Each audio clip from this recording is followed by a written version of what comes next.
최근 반도체주 움직임이 심상치 않습니다. 피크아웃, 그러니까 정점을 지나서 하락세로 접어들었다는 우려가 커지면서 투매 현상까지 나타나고 있는데요.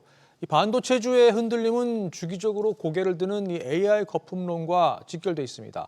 펀더멘털 훼손이 전혀 없기 때문에 걱정하지 않아도 된다는 분석과 이제부터는 기하급수적으로 불어나는 부채를 심각하게 봐야 한다는 의견이 팽팽히 맞서고 있는데요. 자, 월가에서 나오는 얘기들 임선우 캐스터와 함께 짚어보겠습니다. 자, 먼저 주 후반에 반등하긴 했지만 최근 뉴욕 증시에서 이 반도체가 힘을 못 쓰고 있어요. 그렇습니다. 빌미만 보였다 하면 던지는 흐름이 반복적으로 나타나고 있습니다. 미국 증시에선 지난 한 주 동안 140억 달러가 넘게 매도됐고 이 중 기술주에서만 역대 최대 규모인 108억 달러가 증발했는데요. S&P 500 기술 섹터 시총과 비교해본 유출 비율도 지난 2014년 이후 가장 높았고 자사주 매입 둔화 흐름도 갈수록 두드러지고 있습니다.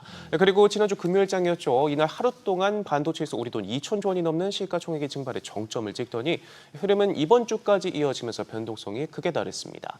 월가에선 기술주 상승 탄력이 사그라들면서 50일 이동평균선까지 밀릴 위험이 있다. 약 15%의 추가 하락 가능성을 점치면서 대규모 매도세가 단순한 차익 실현 욕구에 그치지 않고 조정이 예상보다도 더 오래 지속될 수 있다는 전망도 나옵니다. 그렇군요. 그리고 주식 수가 늘고 있다는 점도 변수예요. 맞습니다. 시장에 찬물을 끼얹을 수 있는 이 또 다른 숫자가 바로 말씀하신 주식수인데요. 20년 넘도록 줄곧 감소세 보여왔지만 올 들어 흐름이 바뀌고 있습니다. 골드만삭스는 미국의 순주식 공급이 올해 제로에 근접할 걸로 추산했습니다. 2003년 이후 줄곧 마이너스던 흐름이 방향을 트는 건데요. 올해 상장 기업들의 보호 예수가 풀리는 내년에는 신규 주식 유입이 한층 더 늘어날 걸로도 내다봤습니다. 이 같은 배경에는 전례 없는 천문학적인 규모의 AI 인프라 투자가 있는데 지난 10여 년간 주가를 3배 넘게 끌어올린 자사주 매입 대신에 막대한 투자금 마련을 위해 주식 발행으로 돌아서고 있고요. 여기에 스페이스X에 이어 엔스로픽, 오픈 AI처럼 시종 자금을 블랙홀처럼 빨아들일 초대형 IPO도 줄줄이 예정돼 있어서 주식 공급이 줄어드는 순풍이 사라지면 기술주 랠리도 결국 힘을 잃을 수 있다는 우려가 나옵니다. 네. 이런 상황 속에서 지금 빅테크들이 갈수록 투자 규모를 늘리고 있다는 것도 부담으로 쌓이고 있지 않습니까? 얼마를 빌리고 또 얼마를 쏟아붓고 있는 건가요? 네, 이번 주만 해도 아마존이 캐나다에서 우리 돈 15조 원이 넘는 채권을 발행했는데요. 이미 앞서 유럽에서 25조 원의 채권을 발행할 만큼 적극적으로 돈줄을 끌어모으고 있는데 작년 초 이후 지금까지 발행한 채권 규모만 우리 돈 100조 원이 훌쩍 넘고요. 범위를 대표 빅테크들로 넓혀보면 올해만 240조 원에 달하는 채권이 발행됐습니다. AI 인프라 확보를 위한 투자 경쟁에 불이 붙으면서 안방을 벗어나 해외 채권 시장까지 적극 공략하고 있고 유상증자며 부동산까지 돈이 되는 건 모조리 동원하고 있는데 아마존 단 한 곳에 올해 자본 지출만 우리 돈 300조 원이 넘어가고요. 메타와 마이크로소프트, 구글까지 합친 4대 하이퍼스케일러들의 합산 전망치는 2040년까지 우리 돈 8천조 원으로 불어날 걸로 예상이 될 만큼 한편에선 부채가 만든 독이 든 성배라는 평가까지도 나오고 있습니다. 예. 투자한 만큼 번다면 문제가 없겠지만 그 반대의 경우가 이제 걱정이 되는 상황인데 아직 시장은 의구심이 큰 거죠? 맞습니다. 대표적인 예로 JP모건의 보고서를 보면요. 네. 내년 완공을 목표로 발표된 미국의 데이터 센터 가운데 절반 이상이 아직 첫 삽조차 뜨지 못한 걸로 나타났습니다.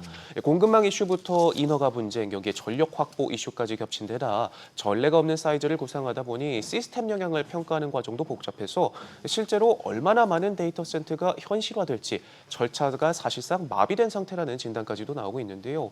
이에 빅테크들은 가장 큰 문제인 전력 이슈를 해결하기 위해 각각 태양광의 풍력, 원전까지 직접 운용해 보겠다 나서곤 있지만 한없이 밀리는 스케줄에 결국 곳곳에서 프로젝트 중단 소식도 하나둘 들려오고 있고요.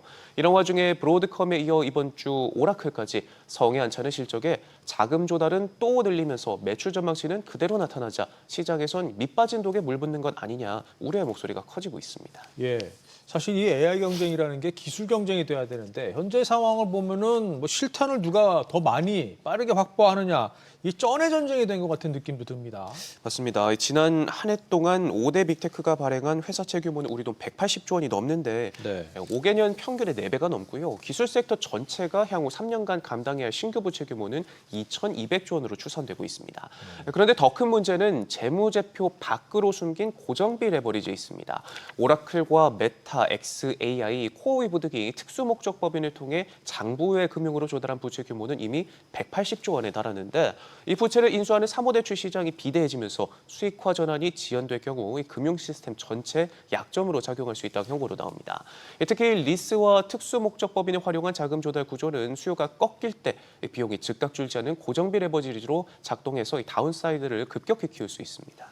이런 흐름은 반도체 시장에도 직접적인 영향을 줄 수 있는 거 아닌가요? 맞습니다. 그간 빅테크의 사활을 건 인프라 투자는 우리 반도체 산업에 강력한 낙수 효과를 가져다 줬죠. 예. 메모리 확보전이 치열해지면서 슈퍼사이클에 올라탔는데 앞서 짚어본 것처럼 AI판이 기존의 순수 현금 기반 투자를 넘어서 레버리지 의존도가 빠르게 높아지는 혼합형 구조로 변질되면서 치명적인 하방 리스크를 맞이하게 됐습니다. 내년 하반기 후 빅테크 잉여 현금 흐름이 감소세로 전환되거나 인공지능 가입자당 평균 매출인 ARPU 정체 혹은 GPU 리드 타임 급감 등의 트리거가 한 가지만 발생하더라도 자본 지출은 급격히 축소될 수 있고요. 주가 변동성이 커진 일부 빅테크가 레버리지 한계 봉착해 투자를 동결하거나 장부의 부채 부실화 징후가 나타날 경우 K반도체로 향하던 자금줄이 순식간에 동결될 위험도 있습니다. 네. 그럼 투자자 입장에서는 지금과 같은 상황에서 리스크 헤징 또는 방어를 위해서 뭘 할 수 있을까요? 먼저 하이퍼 스케일러들의 분기별 자본 지출 증가율과 잉여 현금 흐름 추이를 살펴봐야 합니다. 이 빅테크의 현금 창출력 저하와 설비 투자 증가세의 둔화가 맞물리면 메모리 반도체 선주문 축소에 직접적인 트리거가 되기 때문이고요. 고정비 성격을 지닌 장부의 부채의 신용 위험은 빅테크의 조달 비용을 높여 반도체 투자 재원을 고갈시키는 변수로 꼽히는 만큼 3호 대출 시장 안에서 인공지능 특수목적법인 채권의 부도율 및 가산금리 변동 추이도 지켜봐야 합니다. 인공지능 인프라 투자 사이클이 이제 기술이 아니라 금리와 신용의 함수가 된 만큼 이제부터라도 신중한 접근이 필요해 보입니다. 그렇군요. 알겠습니다. 임선우 캐스터 잘 들었습니다.